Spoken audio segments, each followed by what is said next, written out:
dia harus mendengarkan dulu Listen to understand. Listen to understand. Baru Saya sorry. Ngerti. Ya, nggak ngerti kita. Ya udah, kita syukuri aja. Kita syukuri aja dia ada di sini, duduk di sini bersama kita.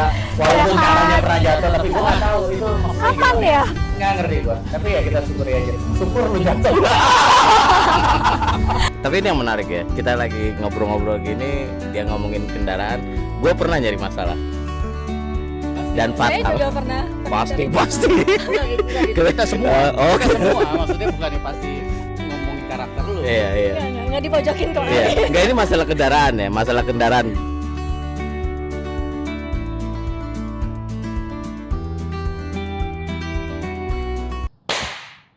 Balik lagi ke OTZ. Obrolan 3 zaman. Dia Obrolan 3 zaman. zaman 70-an. 80-an dan Anda semua di zaman Generasi yang berbeda. generasi yang baru. Nah, Oke. bulan ini kita ngebahas tentang perspektif, nih, Bro. Perspektif. Atau mungkin bahasa Indonesia sudut pandang kali ya. Iya, iya. Nah, menurut lo sendiri coba apa sih sebenarnya yang mau kita cari tahu dulu nih tentang perspektif? Kenapa harus kita tahu ya masalah perspektif ini? Iya, perspektif itu kan cara melihat ya, cara sudut pandang lah kayak tadi kan. Sudut pandang, cara melihatnya yang dilihat sama, ya kan. Cuman kayak sekarang nih kameranya di situ kita lihatnya sama gitu kan. Cuman kan gua ngelihatnya dari sini gitu kan. Iya. Sedangkan lu ngelihatnya Gua dari dari sana sini. gitu kan. Yang gue lihat belakangnya itu beda, ya kan. Apa yang terlihat di sana sama apa yang terlihat di sini kan beda gitu. Padahal intinya sama. Benar. Gitu kan. Jadi dari sudut mana kita melihat itu akan tentunya sangat menentukan respon berikutnya, langkah berikutnya. Betul. Kan gitu. Ya, nah ini yang setiap hari pasti kita akan hadapi karena kan kita nggak tinggal di hutan yang sendirian. Ya kan pasti kita ngobrol, kita diskusi, kita meeting, rapat segala macam.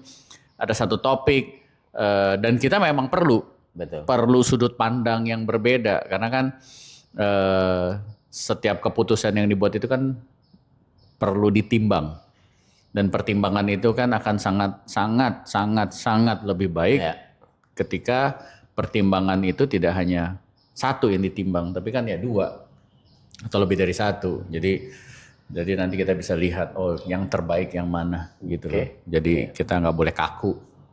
Dan sekali lagi kadang-kadang masalah itu menjadi besar hanya karena sudut Sudut pandangnya pandang. keliru. Betul. Gitu. Itu sebabnya di dunia leadership itu sering kita bahas ya. Kita sering bahas, kita juga kebetulan hari ini kita akan bahas beberapa pertanyaan. Iya. Ya, terima kasih yang sudah mau bertanya, tidak malu bertanya, pengen bertanya ya dan kita cobalah kita bagi berdasarkan pengalaman kita ya kan dan tentunya pengalaman kita berdua aja kan udah beda. Betul. Pasti nanti melihatnya juga akan berbeda karena setuju nggak kalau dibilang sudut pandang itu sangat-sangat ditentukan juga dengan pengalaman latar belakang Betul, kan? betul, Ya kan? betul. Karena emang kayak ya kita bicara masalah keseharian melatih sudut pandang ini ternyata juga melatih kedewasaan dan kematangan seseorang ya. Kayak mungkin kalau teman-teman nih lagi di jalan, entah naik motor atau mungkin lagi naik mobil, kalau pakai sudut pandang kita aja kan kayaknya kita mau berantem aja. Iya. Ya, orang kok ngapa sih belok kanan? Gua belok bener kiri? dia salah Iya. gitu kan? Akhirnya pelan-pelan kita belajar, oh mungkin dia habis capek, mungkin dia belum pulang, mungkin dia habis begadang atau segala macam menjadi sudut pandang yang baru. Akhirnya itu tadi kita bisa jadi lebih tenang setelah memposisikan di sudut pandang yang berbeda tadi. Betul. Karena kalau dipikir-pikir kita lihat banyak konflik orang ribut itu sebenarnya bukan karena salah bener, Ya, tapi karena sudut pandangnya beda, gitu loh. Ya, dan ini yang karena orang ya kayak tadi emosi akhirnya jadi berantem. Padahal kalau dalam keadaan yang tenang, ya kan, kita akan jadi lebih paham. oh ini hanya karena perbedaan cara melihat aja nih. Dia melihatnya dari sana, gue melihatnya dari sini. Ya. Ya padahal ya hanya perlu kerendahan hati ya untuk bisa menerima bahwa ini bukan soal siapa salah siapa benar, tapi ya dia ngelihatnya dari sana. Ya kayak orang tua sama anak deh. Anak melihatnya dari mana, orang tua melihatnya dari mana, gitu kan? Gitu. Oke. Oke, terima kasih juga buat teman-teman yang udah nge-DM kita, WhatsApp juga buat beberapa pertanyaan yang hari ini kita akan bahas. By the way, terus dipantengin juga IG-nya Bakat Pimpin. Jadi bulan depan kita akan membahas materi yang berbeda. Jadi kalaupun mau masukin pertanyaan, silakan monggo dimasukkan ke DM-nya Bakat Pimpin. Ya, jadi bulan depan kita akan bahas. Sekarang kita bahas beberapa pertanyaan-pertanyaan yang udah masuk di IG. Majority ada di IG-nya Bakat Pimpin nih. Kita mau bahas satu persatu tentunya dari sudut pandang yang berbeda ya. Oke, pertanyaan pertama, tenang, kita akan rahasiakan namanya Ya masing-masing. nggak perlu disebut lah ya, tapi Beberapa pertanyaan agak menakutkan. Jadi kita nggak akan sebut siapa yang bertanya, kita hanya fokus ke pertanyaan dan bagaimana kira-kira kita menjawab dari sudut pandang kita masing-masing ya. Oke nih bro, mau mulai nih ya. Nah ini ada satu pertanyaan menarik nih tentang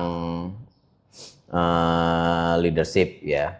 Kalau di bahasa Inggrisnya dia nulis tuh how do you know when to lead from the front and when to step back and let others grow. Ya kurang lebih kita bahas dari sudut pandang tuh bagaimana sih ya kita tuh tahu kapan kita memimpin di depan dan kapan kita nih harus step back, mundur dan membiarkan orang lain berkembang. ya. Nah, kalau gue langsung, ya, gue duluan jadi. Iya. Ya, jadi kalau dari sudut pandang saya ya, kalau ini kurang lebih ada dua pertanyaan dari perspektif saya. Satu kapan kita tahu memimpin dari depan yang pertama.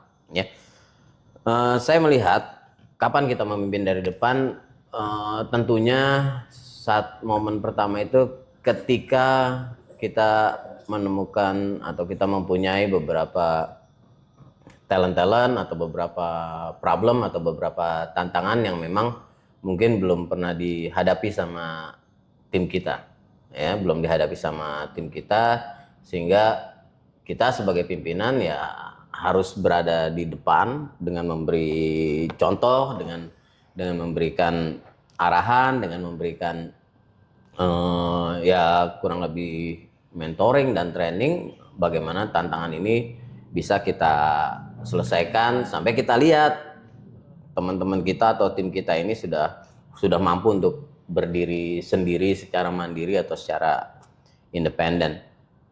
Terus masuk ke yang keduanya, kapan sih kita step back ya dan let others grow.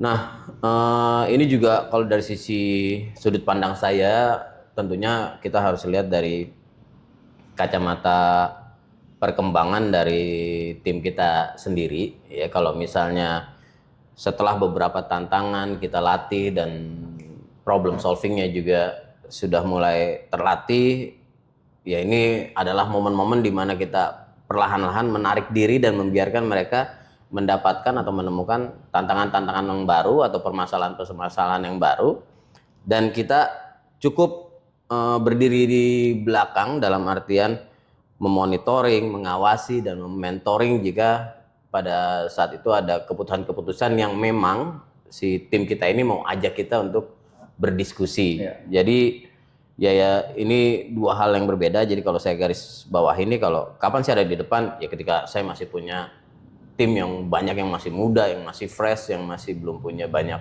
pengalaman, jam terbang, tantangan-tantangan baru yang mereka hadapi, sudah pasti kita sebagai pimpinan harus berada di depan. Tapi ketika mereka sudah mulai perlahan-lahan terlatih, mereka sudah mampu memberikan problem solve yang bisa dibilang sudah cukup bagus, ya perlahan-lahan kita biarkan mereka untuk lebih berkembang dan kita melihat mereka dari belakang, dari atas, dari arah-arah yang mereka sendiri mungkin tidak akan melihat kita di sisi depan. Kurang lebih itu sih dari saya. Kalau dari gua gini, kita setiap memimpin itu kan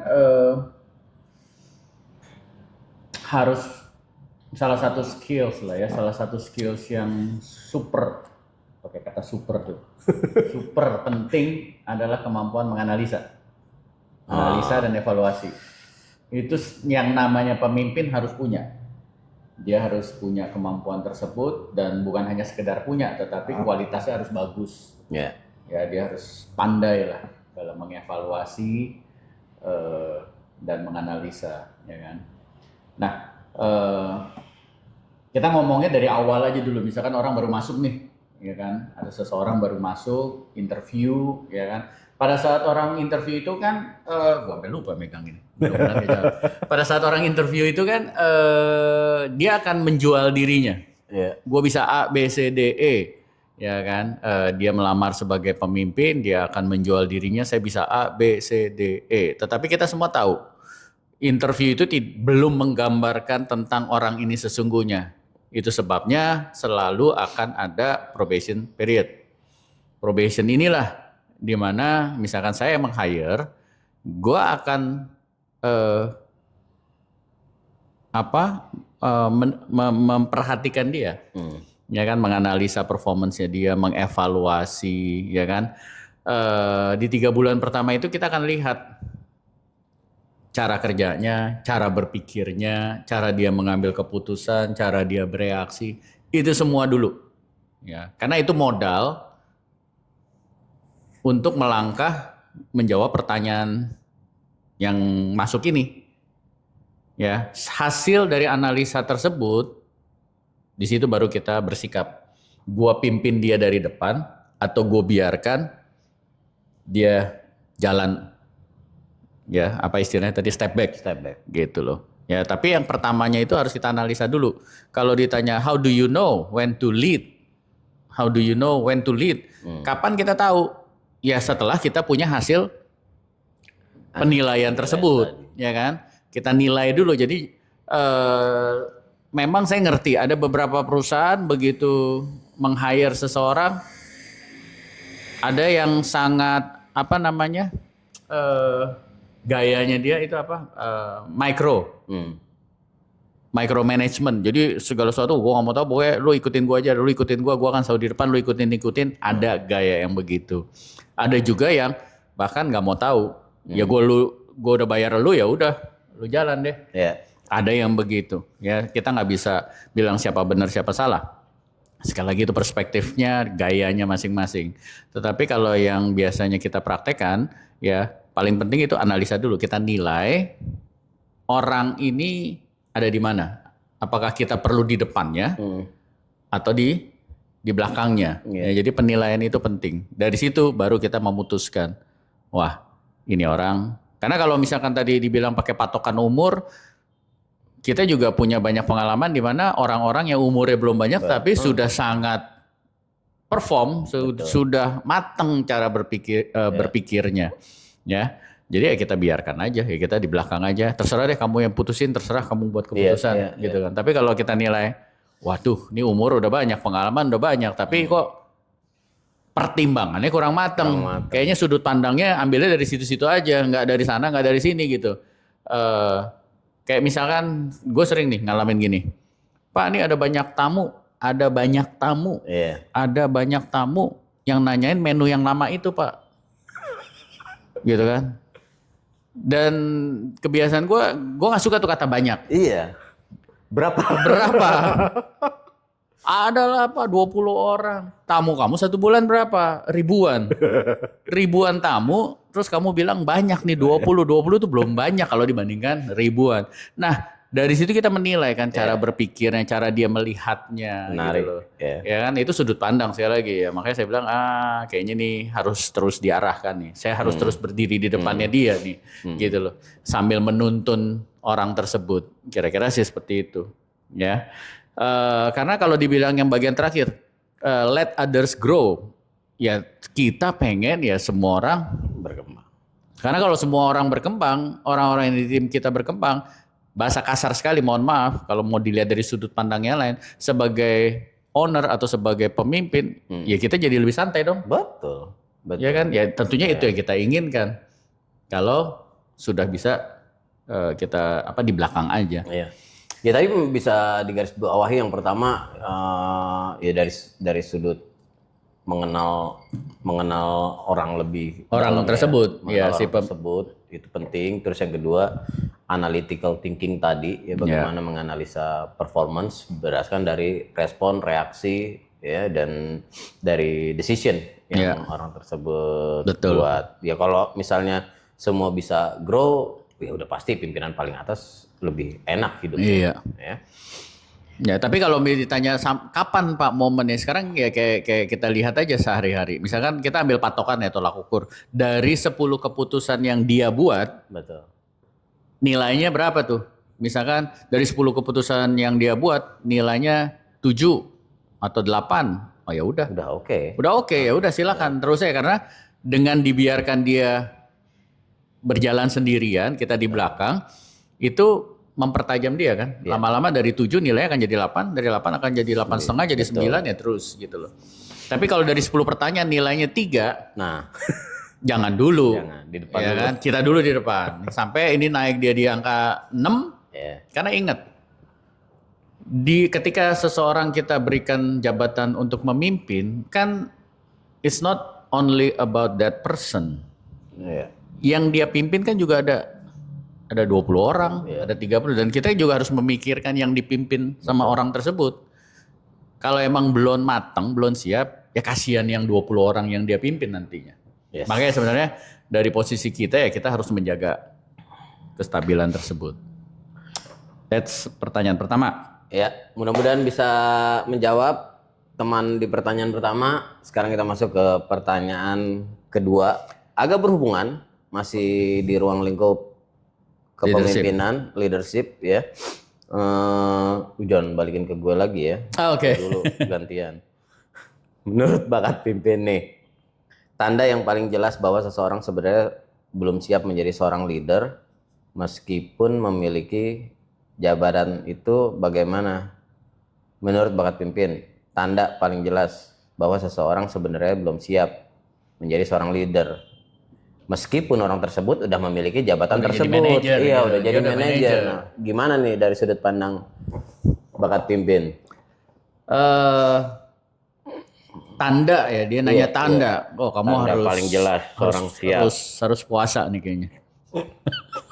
Harus puasa Senin Kamis. Nanti tuh tandanya nongol. Tanda paling jelas sebenarnya gini. Gue lupa gue belajar dari siapa. Cuman waktu dulu gue belajar itu, dan itu sering juga dipraktekkan ke diri gue sama atasan gue dulu, dikasih project. Ya dikasih project aja. Ini ada project A, saya mau kamu yang pimpin. Ya udah. Nanti kita lihat dari situ kan, karena balik lagi kayak pertanyaan yang pertama tadi, kita akan analisa, evaluasi, kita perhatikan bagaimana dia buat keputusan segala macam. Ya dari situ kita akan kelihatan nilainya dia. Ya. Dari situ kita bisa lihat dia udah siap apa belum. Kalau misalkan memang apes nih, gua udah hire, ternyata dia interviewnya bagus, dalam tanda kutip tertipu, kita hire, ya udah ternyata belum siap, ya kita ambil sikap. Kalau misalkan masih bisa diterima, ya udah. Tapi kita harus ngomong sama dia. Gue pernah kok ngomong gitu sama orang. Kamu apply sebagai manajer, tetapi setelah 3 bulan nih saya jujur penilaian kita kamu sebenarnya masih asisten, belum levelnya manajer. Kenapa? Cara berpikir gue sebutin tuh semuanya begini-begini. Tapi gini, gue kasih kesempatan. Ya gue kasih kesempatan 1 tahun, ya kan 1 tahun kita jalan. Tapi kamu bener-bener mau belajar. Gue lihat waktu itu orangnya pengen. Ya udah. Tapi semakin berjalannya waktu terlihat itu cuman omdo. Karena di mulut sama di aplikasinya beda. Ya akhirnya setahun doang selesai. Gitu. Tapi ya kayak gitu. Kita lihat, kita nilai itu jadi tanda dia belum siap. Kita berikan kesempatan untuk berkembang, tapi jangan omdo.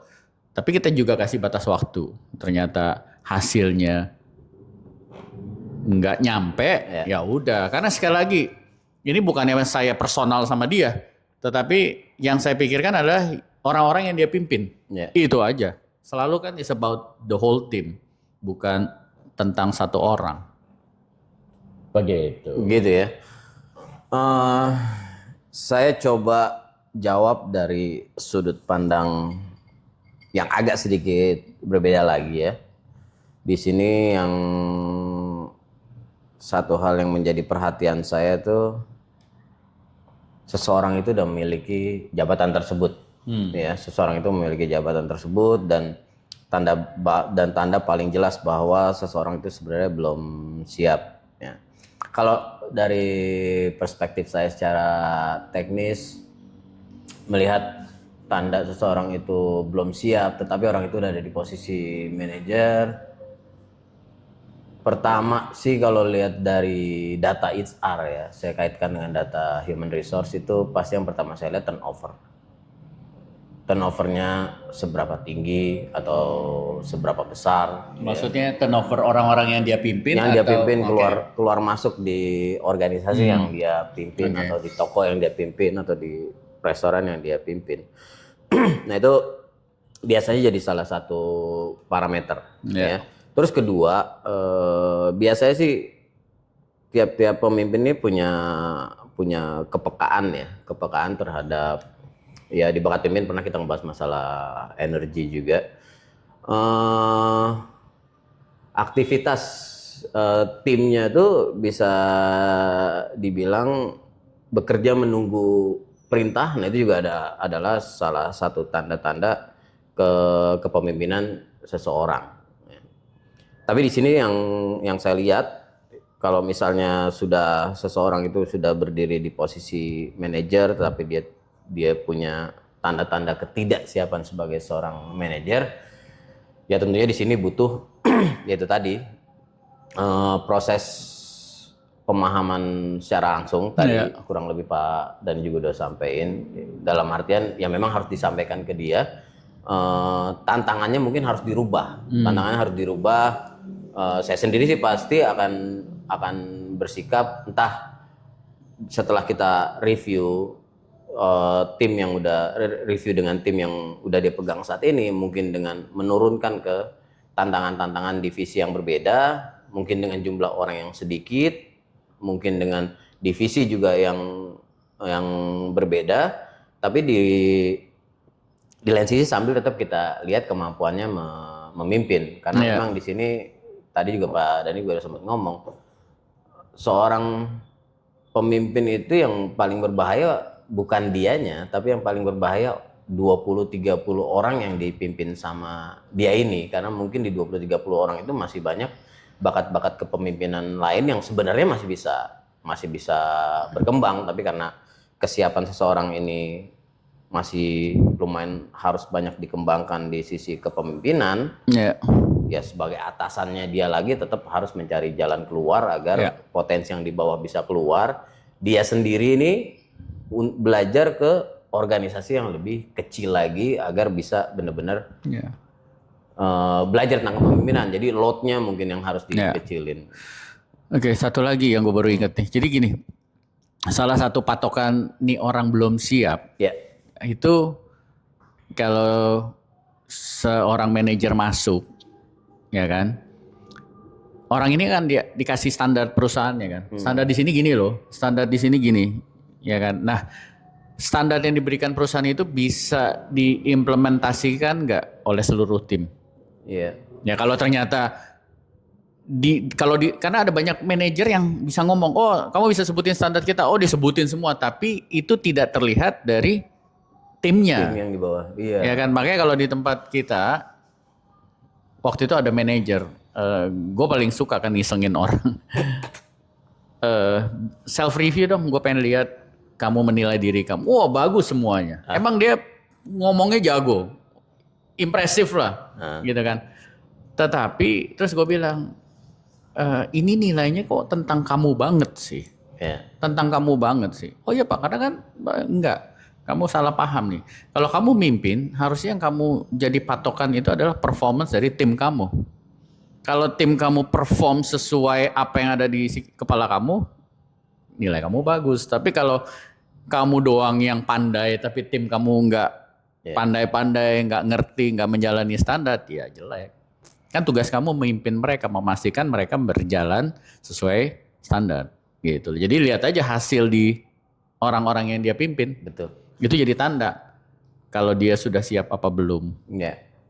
Ya semakin dominasi seseorang di dalam sebuah tim itu semakin tidak terlihat banyak orang yang mendominasi, banyak orang yang berani menyampaikan pendapat, banyak orang yang berani menyampaikan kritik juga, banyak orang yang berani menyampaikan penilaian-penilaian atau pemikiran-pemikiran yang ada di dalam dirinya di sebuah tim, yaitu menandakan harusnya kepemimpinannya sih sudah siap ya. Tapi kalau misalnya itu tadi kita tarik kesimpulan si pemimpinnya terlihat jago banget, bagus banget, ngejelasin SOP semua jago, ngejelasin aturan main semua jago, ngejelasin tentang performance KPI semuanya jago.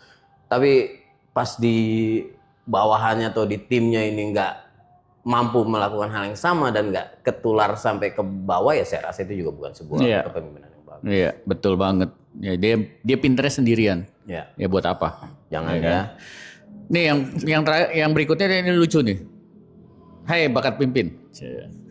Mau tanya, bos saya nyuruh. Ini agak teknis juga nih pertanyaan. Nyuruh saya efisiensi ya. Tapi ketika saya lagi mengajukan untuk penambahan batu kerikil untuk area outdoor, jadi di outlet ini ada area outdoor, disuruh nambahin batu kerikil. Dia mau mengajukan ya untuk menambahkan batu kerikil.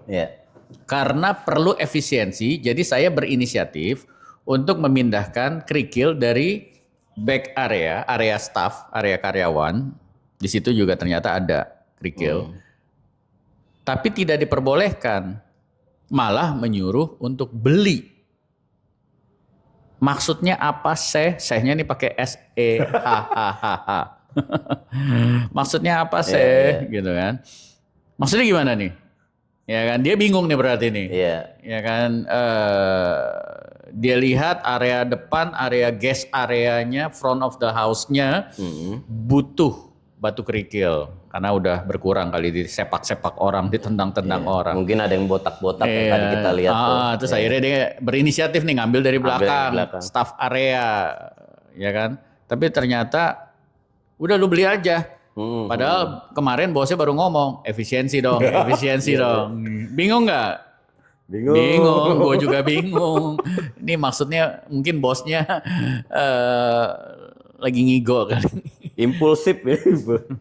Ya, ini siapa? Lu dulu, gue dulu nih. Ya terserah. Gue boleh deh dari. Ini pasti perspektif nih. Ini soal perspektif nih. Pasti soal sudut pandang yang berbeda. Yang nanya sudut pandangnya bener efisiensi. Tapi gue ngambil dari belakang, tapi gue ditegur. Iya. Disuruh beli aja. Ya, mudah-mudahan kita nggak salah jawab atau saya nggak salah jawab ya. Tapi kalau dari perspektif saya ini bisa ditangkap yang pertama harus dikerjakan bagi si penanya nih, mungkin lain kali ditanya lagi kali. Pak, maksudnya apa sih? Saya bingung, Pak. Saya bingung, Bapak nyuruh saya efisiensi. Saya ambil dari belakang, tapi Bapak malah negor saya suruh beli yang baru. Nah ini kan bertolak belakang dengan kira-kira dengan yang Bapak ini. Kira-kira sudut pandang bosnya ini apa sih? Nah kalau kayak gua ya, dari sudut pandang gue ini yang gue lihat mungkin si bosnya ini, si leadernya ini tidak mau baru menang lotre kali bosnya tiba-tiba akhirnya beli aja. Mungkin si bosnya ini nggak mau si menanya ini menyelesaikan masalah, tetapi tidak menyelesaikan masalah secara tuntas karena ada satu area di belakang juga yang akhirnya pasti akan kekurangan batu. Nah itu mungkin mungkin yang ada di pandangan saya ya. Berarti back area ini yang mungkin sudah dibangun sama kontraktor, desainer interior atau dari bangun sama si ownernya, bosnya, yang tadinya memang di area back itu tetap ada batu kerikil karena dia butuh di depan, dia pindahin batu kerikil itu ke depan dari belakang. Nah ini kan menandakan masalah itu sebenarnya nggak selesai 100%. Karena di belakang pun akhirnya akan kekurangan si batu kerikil. Nah itu yang ada di Gue pendapat nggak setuju. saya. Gue nggak setuju. Dan ya, Nggak tar setuju dulu, gua. gue belum selesai. Oh belum selesai. Nah di situ mungkin dia berpikir penyelesaian masalahnya dengan cara itu. Nah itu kalau dari sudut pandang Nggak setuju. gue ya. Dia nggak setuju. Lu apa? Kenapa gue nggak setuju? Karena situasinya kan perlu. Ditulisnya perlu efisiensi. Iya perlu. Perlu. Berarti kan situasinya lagi urgent. Iya. Ya kan? Pada saat situasi lagi urgent kan kita harus menentukan apa? Skala prioritas. Iya. Ya kan? Memang setuju itu lu ngambil dari belakang kan masalah baru di belakang. Tetapi kan ini karena situasinya lagi urgent. Iya. Jadi jangan keluar duit dulu. Dia ngambil, tapi tiba-tiba terus disuruh beli. Nah, itu yang gua juga akan setuju, tanya. Pak, ini gimana sih, Pak? Bapak bilang efisiensi, saya ngambil itu. Ya tapi kalau menurut gue begini. Mungkin, ini kan sekali lagi mungkin ya. Kondisi batu kerikil yang diambil dari belakang itu tidak presentable. Ya, Bisa jadi. Ditaruh itu, wah masih jelek. Beda nih. ternyata. Masih jelek nih. Udahlah beli aja deh, gitu loh. Jadi mungkin pertimbangannya seperti itu, akhirnya ya. Jadi si atasannya itu melihatnya karena kualitas si batu kerikil. Mungkin ya sekali lagi, mungkin yang nanya melihat enggak kerikilnya sama aja kok, gitu loh, sama-sama dekil, sama-sama. Yang penting kan ada dulu ya. Tapi sekali lagi gini lah, ini kan kita tidak ada di posisi yang ingin membenarkan si atasan atau si penanya. Tapi sekali lagi kalau di sini kan intinya nih sudut pandangnya beda gitu. Mungkin pertimbangannya si atasannya tadi itu kualitas ini tampangnya masih jelek nih, jadi nggak bikin. Udahlah beli aja deh ya. Udahlah gue korbanin dulu deh duitnya deh. Duit ya. Ya mungkin juga nilainya juga nggak seberapa kali. Satu kantong kerikil kan juga nggak mahal ya setahu gue ya. Iya, Mas. Gitu loh ya udahlah gitu loh. Kira-kira mungkin seperti itu ya. Jadi ini pertanyaan yang bagus karena ini akan terjadi. Si yang nanya nggak salah, si atasannya juga nggak salah, tapi atasannya mungkin melihatnya dari sudut pandang yang berbeda. Gitu kan. Mungkin yang bertanya ini kan melihatnya Pak, saya batu kerikil depan udah kosong nih Pak, udah jarang-jarang. Dan itu inisiatif yang bagus kan? Iya. Ambil deh dari belakang, yang di belakang anyway karyawan, bukan merendahkan sarana untuk karyawan, tetapi ya tadi lagi prioritas. Gitu. Ya, poin-poin yang menarik yang mungkin bisa diambil sama si penanya, pertama komunikasi. Ya tetap harus ditanya Untuk si penyelarasan, atasannya, ya untuk kan? biar agar lebih Biar nggak selaras. Biar kamu juga bisa tidur. Benar. Daripada dipikirin apa sih ini Overthinking, bos gue maunya nggak apa tidur. sih? Apa sih? Itu kan apa sih? Kita bertanya sesuai. Ya, jangan sampai abis ini jadi takut berinisiatif. Nggak apa-apa, Ya. inisiatifnya bagus kok. Memang manusia itu tidak ada yang sempurna. Betul. Next, bagaimana? Benar kan ya? Iya, Bagaimana supaya saya bisa fokus pada hal yang saya bisa kontrol dibanding hal-hal yang tidak bisa saya kontrol. Waduh. Seperti contohnya perlakuan orang lain, pendapat orang lain, dan bagaimana melihat kritik itu sebagai masukan bukan serangan. Silahkan. Waduh, berat nih ya. Ya, sebenarnya fokus terhadap hal yang bisa dikontrol dengan yang tidak dikontrol, sekali lagi ini berkaitan dan relevan banget dengan kematangan atau kedewasaan seseorang ya. Ada satu pepatah, ada satu peribahasa mengatakan kalau ada ratusan anjing menggonggong masa mau dilemparin batu satu persatu, kan tidak mungkin. Karena ya itu tadi karena akan banyak hal yang tidak bisa kita kontrol. Makanya di sini kematangan saya yang bisa saya garis bawahi, apa yang bisa kita kontrol ya pasti kan pikiran kita, mindset kita, pola pikir kita tuh sesuatu yang bisa dikontrol. Respon kita adalah sesuatu yang bisa dikontrol. Yang kita rasakan adalah sesuatu yang bisa kita kontrol, ya. Yang keluar dari mulut kita ini adalah sesuatu hal-hal yang bisa kita kontrol, dan ini amat sangat penting, terutama itu tadi pola pikir yang bisa kita kontrol. Kemudian yang tidak bisa kita kontrol ya tentunya sesuatu yang sifatnya dari luar, reaksi manusia lain, reaksi atau respon orang lain terhadap kita, kritik bisa terjadi kapan aja. Nah, fokus dengan apa yang dikontrol dalam artian ya ketika menerima kritik agar tidak sebagai sebuah serangan, ya harus dilihat dari sudut pandang yang berbeda tadi. Harus melihat dari sudut pandang si pengkritik atau si petanya, yang bertanya, atau melihat dari sudut pandang tentunya yang berbeda juga ya. Karena bisa jadi semua kritik itu kalau misalnya masuknya ke pikiran dan kita bisa olah dengan pikiran yang sehat, bisa jadi ada poin-poin yang akan membangun diri kita. Tapi kalau kritik itu langsung masuk ke perasaan menjadi sebuah serangan, ya tentunya badan kita akan ngerubah mood menjadi bertahan dari serangan, sehingga tidak ada poin-poin positif dari kritik tersebut yang bisa kita ambil. Nah, kalau dari sudut pandang saya ya kurang lebih kontrol di pikiran sama di perasaan kita, nah itu satu hal yang paling penting. Dan sekali lagi kematangan seseorang untuk bersikap tetap tenang itu menandakan perlahan-lahan dia sudah mampu mengontrol apa yang ada di dalam dirinya. Ya. Oke.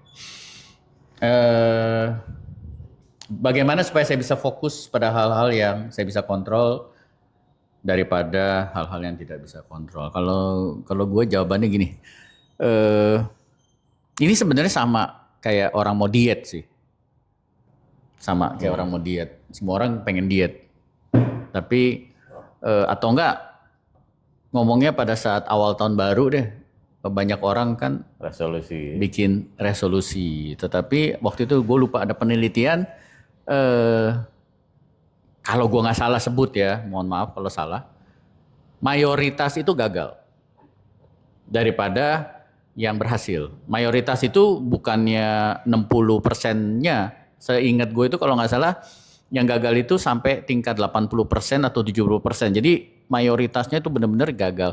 Dan setelah diselidiki, setelah di research itu ternyata kegagalan itu bukan karena kurangnya kemauan, kurangnya niat, bukan.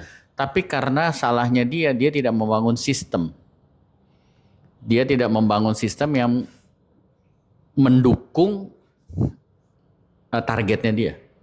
Gitu loh. Ya kayak tadi mungkin contohnya orang pengen kurus, orang pengen diet, tapi dia tidak membangun sistem. Sistem di sini maksudnya kayak gimana? Kalau rencana dia udah bikin tuh misalkan, gue akan makan A, B, C, D, E, gue tidak akan makan A, B, C, D, tapi sistemnya itu dia tidak bangun. Misalkan dia tetap bergaul, membiarkan kebiasaan-kebiasaan lamanya dia. Misalkan udah selesai pulang, dia tetap bergaul sama teman-temannya yang mau nongkrong yuk, nongkrongnya pagi. Padahal kalau mau sehat itu kan jam tidur pun harus berapa? 7-8 jam. Nah, kebiasaan itu dia tidak rubah. Dia tetap nongkrong sama teman-temannya sampai pagi terus baru tidur, tapi makannya dijaga. Ya itu tidak akan mendukung programnya dia. Jadi dia harus ngebangun sistem di mana ya udah gue akan merubah kebiasaan, gue nggak akan nongkrong lagi, gue nggak akan jajan lagi, gue akan mulai coba masak misalkan begini. Nah sistem-sistem ini yang biasanya lengah, tidak dibangun sehingga akhirnya tidak tercapai. Nah jadi kalau misalkan kamu mau bisa fokus, bangun sistemnya. Gimana caranya supaya kamu, nah ini yang kedua, sehat. Pikiran kamu sehat, jasmani kamu sehat, ya kan, jiwa kamu sehat, ya kan? Karena untuk bisa fokus itu kan perlu dalam keadaan prima, dalam keadaan fit. Sehingga pikiran kita tetap sehat. Mana yang perlu gua dengerin, mana yang nggak perlu. Itu kan perlu kesehatan. Tapi kalau kamu lagi capek, kamu lagi mikirin masalah-masalah, kamu lagi kesel sama orang, kamu ini ya jujur bukannya nggak bisa ya, tapi akan lebih susah untuk fokus. Ya, jadi bangun sistem untuk mendukung, untuk menjaga kamu tetap sehat. Biasanya gue akan ngomongnya sehatnya harus roh jiwa raga, udah. Sinergi itu semuanya. Karena ya memang kita kan terdiri dari 3 itu. Jadi nggak bisa kan cuman jasmaninya sehat, six pack tapi sakit jiwa. Jiwanya sakit ya susah. Ya 3-tiganya harus sehat. Jadi begitu kalau pengen bisa fokus dan itu proses. Nggak bisa cuman bulan ini doang gue akan gini terus, nggak bisa, itu harus seumur hidup. Dan bagaimana melihat kritik itu sebagai masukan bukan serangan ya tadi. Ketika kamu sehat secara kejiwaan kamu sehat, kalau ada yang kritik ya kamu bisa sikapinya itu jangan lebih positif aja. Tapi kamu punya sakit hati sama si A, pengen balas dendam, terus ada orang kasih masukan, pasti kamu nanti terimanya, ini apa lagi sih nih orang, kok serang gua, padahal gua nggak ada masalah sama dia, padahal itu pure saran. Itu. Ya. Mudah-mudahan itu ngebantu. Ya kan? Yang ngebantu banget ke pertanyaan dia itu bagaimana supaya bisa fokus pada hal yang bisa saya kontrol tadi, sehat itu. Sehat dan sinergi, jiwa, raga, pikiran sehat, jangan cuma jasmani doang, badan sehat, fit, tapi jiwa dan ibadah jalan. Ada juga tuh. Iya, kan kesehatan roh. Ibadah jalan tapi pikiran dan raganya nggak sehat, kacau juga. Menarik. Oke, next nih. Strategi apa yang Anda gunakan untuk tim Anda agar dapat mengembangkan keahlian mereka, agar dapat berkembang, benar nggak sih? Iya, betul. Agar dapat berkembang lagi nih. Strategi apa? Bagaimana silakan? Saya lagi. Strategi yang pertama tuh menurut sudut pandang saya itu supaya seseorang itu bisa berkembang lagi, dites. Untuk tahu awalnya. Dites dulu. Fondasinya ada di mana, pemahaman yang sudah dia pahami sudah sampai mana, skill secara teknis yang sudah dia kuasai sampai mana. Setelah dites, kemudian masuk ke tahapan kedua, kasih tantangan. Kira-kira tantangan apa nih yang bisa orang tersebut kerjakan, selesaikan, ya, sambil perlahan-lahan melihat setelah tantangan itu diberikan, melihat prosesnya, apakah dia bangun sistemnya, dia bangun timeline-nya, dia bangun tahapan-tahapan bagaimana proses itu bisa selesai di ujung atau di goal yang dia targetkan. Karena penting ketika kita melihat nanti seseorang itu sudah sampai di puncak yang mereka harapkan, itu penting buat menurunkan ke orang-orang yang lain bagaimana supaya saya bisa naik seperti dia. Tentunya kan butuh penjabaran dan penjelasan secara sederhana bagaimana sistem yang dia bangun, bagaimana tahapan-tahapan yang dia bangun, bagaimana time bound yang dia bangun supaya sampai ke posisi tersebut. Jadi orang juga bisa melihat secara sederhana, oh ternyata tahapannya seperti itu, oh ternyata solusi-solusi yang diambil seperti itu, oh ternyata setiap tahapan itu nggak selancar yang diprediksi di awal, ternyata setiap tahapan yang dia buat, setiap tangga yang dia lewati ternyata tantangannya itu beda-beda gitu. Nah itu yang mungkin nanti ketika dia berkembang akhirnya dia bisa menularkan ke orang yang ada di bawah atau yang ada di sekitarnya. Kalau dari gue nggak lupa, karena ini apa yang diajarin ini rata-rata orang biasanya kalau baru pertama kali belajar kepemimpinan biasanya belajar sama nih orang, namanya John Maxwell. Ya kan, bukunya di mana-mana lah ya, di toko buku banyak dan versinya juga udah bahasa Indonesia. Nah satu statementnya dia itu gue ingat sampai hari ini dan itu tetap gue pakai. Kesalahan paling banyak, paling fatal yang dilakukan oleh seorang pemimpin adalah dia tidak kenal siapa yang dia pimpin. Itu sampai hari ini gue pegang banget. Jadi kalau ditanya strategi langkah pertama, kenali siapa yang kamu pimpin.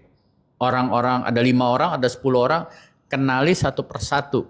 Kenali di sini bukan hanya sekedar kamu udah nikah apa belum, anak kamu berapa, ya kan? Tetapi cari tahu motifnya apa sih? Karena gini, orang kerja itu ada 2. Ada yang karena tanggung jawab. Ya udah dia butuh supaya ada dana biaya untuk menyekolahkan anak-anaknya supaya dapur ngebul. Itu satu. Ada yang kedua adalah karena dia punya passion di bidang tersebut, gitu kan. Dimana ya tentunya karena motif purpose-nya dia ini ya tentunya akan menghasilkan uang lah. Ya. Tapi dua ini aja udah beda dari cara dia nanti melakukan menjalani pekerjaannya. Ya dua-duanya tetap bisa berkualitas, tetapi akan terlihat satu pakai hati tapi setengah, yang satu all out, totalitasnya ada. Ya, itu yang akan terlihat lah. Jadi yang pertama kenali dia, motif kerjanya apa sih? Ya, kenapa dia mau ada di perusahaan ini? Ya, kenapa dia nggak di tempat lain segala macem? Ya, kamu kemudian ditanya punya apa ya? Visinya mau kemana sih? Yeah. Lu mau jadi apa sih? Gitu kan? Karena ada banyak, waktu itu gue inget banget lagi di meeting dengan chef. Gue cuma nanya gini, chef, kamu tuh nggak pengen jadi GM ya? Nggak mau? Oke. Terus chef-chef yang lain ikut-ikutan. Karena yang gue tanya pertama yang paling senior, salah juga. Harusnya gue tanya yang paling junior. Cuman karena gue greget tuh waktu itu sama yang paling senior, gue tanya, enggak, gue nggak mau jadi GM. Oke. Kan nggak salah Pak, nggak salah sih. Terus kamu mimpinya apa? Ya saya pengen buka usaha. Oke. Nah ini jawaban yang nggak sadar, karena gue tanya gini, emang kalau buka usaha modal yang kamu perlukan cuman bisa masak doang atau punya kemampuan memanage, punya kemampuan ngerti PNL, ngitung-ngitungan?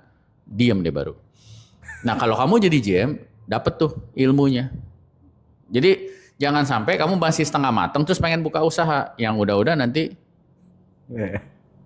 modalnya yang penting saya berdoa. Iya berdoa itu penting, gue bilang penting. Cuman kan skills itu bagian kita untuk ngebangunnya, gitu loh kan. Benihnya udah ada pastinya, tapi mau dibangun nggak skills tersebut, gitu loh. Jadi yang pertama balik lagi kenali orangnya, ya. Setelah kamu kenal, ya kan, kamu buatkan program untuk dia, ya kan. Tapi yang paling fatal itu kadang-kadang orang langsung bikinin program. Ya udah gue buatin program buat lu. Tapi ternyata emang dia nggak ada minat untuk berkembang. Jadi itu kan bukan di tangan kita ya. Keinginan orang untuk maju di tangan masing-masing.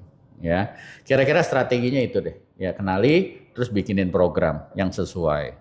Next. Coba yang keenam lu dari. Mau tanya dong? Ya. Ini pertanyaannya, jadi dia, kenapa staf pakai seragam di restoran dianggap tidak baik pada saat dia, sebentar nih, jadi ini kalau di kita ambil kesimpulan aja. Jadi ketika seseorang bekerja di satu tempat itu kan dia pakai seragam ya. Nah, penanya ini bertanya, dia waktu itu udah pakai baju pribadi lah, udah mau pulang, Udah pakai jaket, dia mau pulang, terus dia masuk ke restoran, terus dia mau pamit sama teman-teman, woi gue balik ya gitu loh, tapi ternyata itu dilarang ya. Jadi dilarang dengan alasan tidak baik. Iya, dilarang dengan alasan tidak baik. Dianggap tidak baik. Paham nggak pertanyaannya? Jadi orang ini udah mau pulang, udah pakai baju pribadi, terus dia masuk ke restoran lagi atau ke area tempat kerjanya lah ya. Untuk pamit, oh ya gue mau balik gitu, tapi ternyata itu ditegur, dianggap tidak baik oleh atasannya. Nah ini sekali lagi, ini kan sesuai dengan tema ya, perspektif ya kan. Penanya agak bingung nih, kenapa sih dianggap tidak baik? Dia melihatnya itu sesuatu hal yang wajar-wajar aja. Masalah, gitu. Orang mau pamit kok, toh baju gue juga baju yang sopan. beda cerita kalau gue masuk pakai singlet doang, pakai singlet, pakai celana rumah, ya tentunya, ya kan. Tapi ini baju sopan gitu kan, pakai jaket. Kenapa dianggap tidak baik sama atasan? Kenapa? Lu gue pikir lu yang mau jawab. Gue kan baca pertanyaannya. Gue udah santai-santai aja. Kalau gua, ya kalau ini sekali lagi sudut pandang yang berbeda, sekali lagi ya mungkin ya ini kan gue coba ini ya menempatkan diri di posisi. Tapi gini di tempat kerja yang pakai seragam, kan ada tempat kerja yang bebas ya, mau pakai baju apa aja, misalkan kayak di perkantoran kan masing-masing lah nggak ada seragam ya. Tapi kalau kayak di F&B rata-rata di hotel pasti ada seragamnya. Nah, biasanya juga mereka punya aturan area guest area, public area sama staff area. Jadi itu dipisahkan itu pastinya juga ada tujuannya, ya, untuk supaya ada batasan, ya kan. Batasan itu kan perlu supaya tidak ada kesemrawutan lah kira-kira. Jadi bukan masalah mukanya nggak layak ada di guest area atau bajunya nggak layak atau dibilang kurang mahal, tetapi supaya, karena kan gini, suasana ambience ya, suasana di misalkan di lobi sebuah restoran atau sebuah hotel itu kan pasti sangat-sangat berbeda dengan ambience suasana di staff area, ya kan. Estetikanya sangat-sangat dipertimbangkan banget kan kalau di guest area. Ya, estetika ini kita nggak bicara soal merek baju, merek sepatu, tetapi kita tahu lah kalau masuk ke guest area kebersihannya sangat-sangat dijaga, temperaturnya, musiknya, segala macam, suasananya kita nggak mau yang terlalu gimana-gimana. Ya, tapi intinya ada batasan supaya tidak apa ya, supaya tidak rancu, ya kan. Karena kalau dinamai di guest area kan tata cara bersikap aja juga kan dijaga, ya kan. Sedangkan kalau di staff area lebih santai lah, ya. Itu sebabnya perlu ada batasan. Itu aja sih. Jadi bukan masalah ini benar atau nggak benar, ini baik atau tidak baik, tetapi menurut gua perusahaan itu berusaha memisahkan aja, membatasi, ya. Jadi kalau mau tegur-teguran ya tegur-teguran sebelum ke belakang, sebelum ganti baju gitu loh. Jadi masalahnya bukan di baju Anda, bukan di seragamnya, tetapi ya itu pertimbangan apa namanya, alur flow-nya supaya nggak keluar masuk sembarangan, nanti orang keluar masuk ke dalam, keluar lagi. Kira-kira itu. Ya kurang lebih gue ngelanjutin ya tadi Pak Dhani udah sampein ya. Sekali lagi ini kan bicara masalah tidak baik, ini kayaknya bicara masalah perspektif ya. Karena bagaimanapun juga hospitality ini awal lahir dari hotel, dari akomodasi di mana memang semua orang tuh menggunakan seragam, memang dipersiapkan sama manajemen atau perusahaan-perusahaan itu, seseorang itu menggunakan seragam yang proper agar itu tadi perspektif profesional dari sisi tamu tuh bisa terlihat. Nah, di sini yang kita pelajari ketika sudah ganti baju pribadi, entah jaket atau baju, terus masuk ke area-area staff seperti mungkin area bar ini atau mungkin area dapur ya, kita tidak melihat begitu mendalam dari pertanyaannya. Tapi kita bisa lihat di sini, di lain sisi kita juga selain belajar tentang perspektif, sebisa mungkin kita juga tidak membangun perspektif-perspektif baru. Jadi kalau dari sisi customer, sisi perspektif sudut pandang tamu nih, ketika ada orang yang semuanya pakai seragam, terus dia nggak pakai seragam, dia masuk ke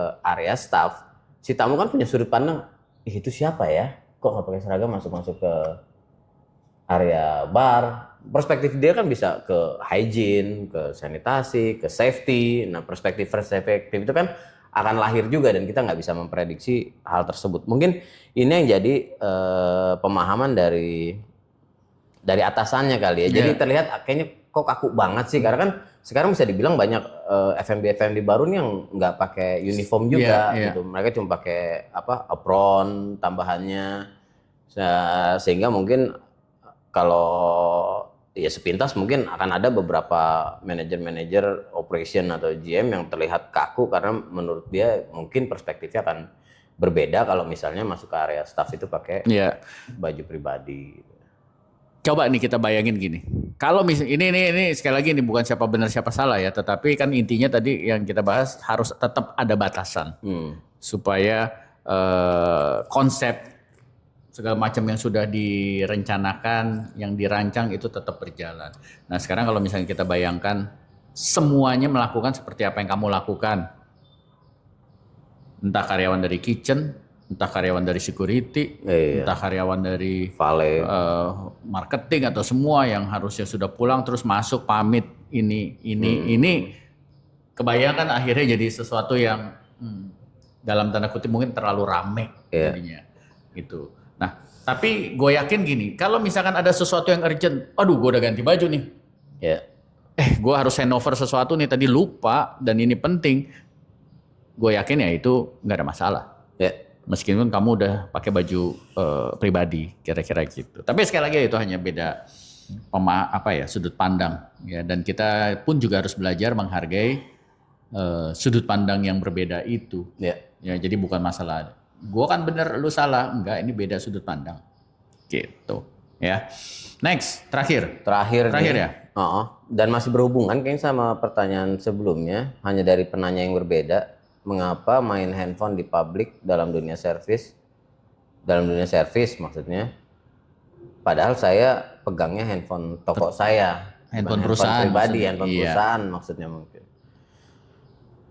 Kenapa saya pegang handphone di publik dianggap tidak baik di dunia servis ini, padahal yang saya pegang juga handphone toko atau perusahaan saya.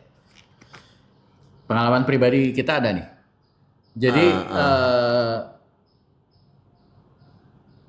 handphone itu pernah ada image kemajuan teknologi itu kan bagus ya, tapi handphone ini sempat ada image di mana menjadi satu hal yang negatif di tempat kerja. Ketika ada orang pegang handphone, tamu-tamu itu melihatnya itu handphone pribadinya mereka. Ya kan, karena dulu kan tempat kerja itu kalau mereka pakai gadget itu biasanya kan mungkin laptop, tablet gitu kan. Namun kan berjalannya waktu kan akhirnya kayak dulu ada satu outlet tuh kalau mau pesen akhirnya dia pakai handphone tuh. Betul. Karena aplikasinya ada di handphone gitu kan. Tapi itu kan belum semua orang juga belum semua customer lah intinya bisa terima atau bisa ngerti. Sehingga ada banyak kejadian pada saat karyawan pegang handphone, padahal itu urusan pekerjaan, dianggapnya lagi main handphone, gitu. Nah, ini kan bukan soal customernya on atau karyawan yang iseng atau segala, enggak, kita akan susah selalu, karena sampai hari ini pun terjadi. Jadi itu sebabnya kita harus batasi lah ya. Kita mungkin belum bisa bilang harus menghilangkan handphone dari tempat kerja, nggak bisa, tapi membatasi. Ya penggunaan handphone kapan? Karena itu terjadi ketika ada misalkan GRO atau hostess lagi nerima tamu, tapi dia juga harus balas WA-nya tamu. Nah, yang kayak gitu-gitu yang paling harus dikendalikan. Jadi jangan sampai kamu lagi escort tamu sambil karena itu terjadi. Ya jadi saya waktu itu bilang enggak apa-apa, respon tamu itu kan nggak harus menit detik itu juga, ya kan? 5 menit kemudian atau 10 menit kemudian pun masih nggak apa-apa, apalagi kalau misalkan yang ditanyakan itu untuk besok gitu loh. Jadi kamu bisa jawab 10 menit kemudian, Ibu mohon maaf kita lagi sibuk tapi nanti jam 2 atau jam 3 sore saya akan hubungi Ibu lagi, itu juga bisa. Ya jadi dikendalikan lah. Tapi ya itu image yang terjadi. Ya orang selalu berpikir lagi main handphone tuh. Gitu. Ya nggak bisa dipungkiri ya, sekarang juga di operasional restoran juga handphone ini identical banget, entah reservasi, entah pesanan online, e-commerce juga semua medianya di handphone. Di lain sisi ya itu tadi ya, perspektifnya pasti akan lahir macam-macam dari sisi tamu, dari sisi pimpinan, dari sisi Orang lain yang melihat juga akan membangun perspektif yang berbeda-beda. Makanya satu hal tadi juga saya juga udah setuju di satu poin jawaban tadi ya, timing kali ya, waktunya ya dibatasi atau diatur, dan sekali lagi ya tidak dalam keadaan melakukan service kontak yang lagi langsung terus sambil menjawab handphone ya, saya rasa itu juga bukan sebuah kebiasaan yang baik juga. Jadi memang mungkin dari sudut pandang itu yang akhirnya membuat memang handphone tidak bisa dihilangkan, tetapi ya harus diatur penggunaannya sih. Ya. Terutama di dunia servis. Menarik. Ya, jadi sekali lagi semua pertanyaan udah kita bahas, tapi penekanan yang kita mau ingatkan, perspektif itu sesuatu hal yang patut dipahami, dipelajari. Apa sih itu perspektif ya? Karena sekali lagi perspektif itu positif sebenarnya. Kita butuh beda perspektif untuk menemukan kesepakatan yang terbaik, solusi yang terbaik gitu loh. Jadi jangan hanya kamu mikir sendiri aja. Karena kalau kamu mikir sendiri kan berarti hanya dari sudut pandang kamu. Ajak ngobrol orang, diskusi, tukar pikiran, itu aktivitas yang super penting. Tidak ada, gue diajarin begini, tidak ada yang bisa bertumbuh sendirian. Ya benar sih, karena kan kita dirancangnya sebagai makhluk sosial. Makhluk sosial kan artinya perlu orang-orang lain. Kayak kemarin gue bahas gini, lu pengen gak jadi orang yang lebih sabar? Pengen gak? Pengen. Pasti. Bisa gak lu sendirian di dalam kamar aja, terus 2 hari kemudian lu jadi lebih sabar? Gak mungkin kan? Lu perlu orang kayak gue yang ngetes kesabaran lu kan? Yang bikin aduh sabar nih orang ngeselin gue, tapi ya kira-kira gitu kan. Jadi emang butuh orang lain. Ya kan, ada banyak pertanyaan yang kita nggak bisa jawab dan kita butuh nanya sama orang lain. Walaupun orang sekarang tanya aja AI, bisa, AI itu sangat-sangat membantu. Tetapi kan yang sering kita diajarin nggak mentah-mentah kita terima. Belum tentu sesuai dengan kondisi situasi yang kamu sedang hadapi. Jadi benar-benar harus ada manusia lain. Ya kan, sehingga kita dengerin sudut pandang dia, karena si manusia yang kita ajak ngomong kan punya pengalaman yang berbeda. Ya kayak kalau di dunia F&B kan kita pernah melayani orang, kita pernah juga jadi tamu. Ya kan, jadi kita punya sudut pandang yang berbeda. Kita pernah jadi tamu yang komplain, kita pernah jadi tamu yang kecewa tapi nggak komplain. Ya jadi macam-macam dari pengalaman itu yang bisa membuat kita untuk cari solusi yang lebih tepat lah, sesuai masanya gitu. Ya cukup lama, tapi ya it's a good things lah. Kita ngobrolin. Sekali lagi terima kasih dan tanya terus, ya itu akan ngebantu kita untuk terus terasah juga nih pola pikir kita. Ya kan, dengan pertanyaan-pertanyaan yang dikasih. Kita tidak akan membatasi pertanyaan, selagi kita bisa jawab, kita akan jawab, dan selagi bisa kita jahit dengan materi-materi di tiap bulannya, mudah-mudahan kita akan coba jahit dengan materi-materi di tiap bulannya. Jadi pantau IG juga, terus jangan malu-malu. Jangan malu-malu dan jangan malu-maluin juga. Pertanyaannya bulan ini kita dapat juga bagus-bagus, ada yang ke arah soft skill, ada yang ke arah technical skill, ya menarik sekali. Dan mudah-mudahan ini bisa berkelanjutan sampai dengan bulan-bulan dan tahun-tahun berikutnya. Ya, dan sekali lagi yang lupa, pertanyaan-pertanyaan kalian pertanyaan bagus banget. Dan apa yang kita jawab itu bukan berarti jawaban paling benar. Ya, ini menambah wawasan yang bertanya sehingga itu bisa dijadikan pertimbangan. Sekali lagi ini kan perspektif dari kita. Gitu loh. Jadi nanti kalian juga yang putuskan, kayaknya mau pakai yang ini atau mau pakai ini, kita kembalikan. Ya. Terima kasih. Thank you. Udah mau nonton. Bye. Sampai ketemu lagi.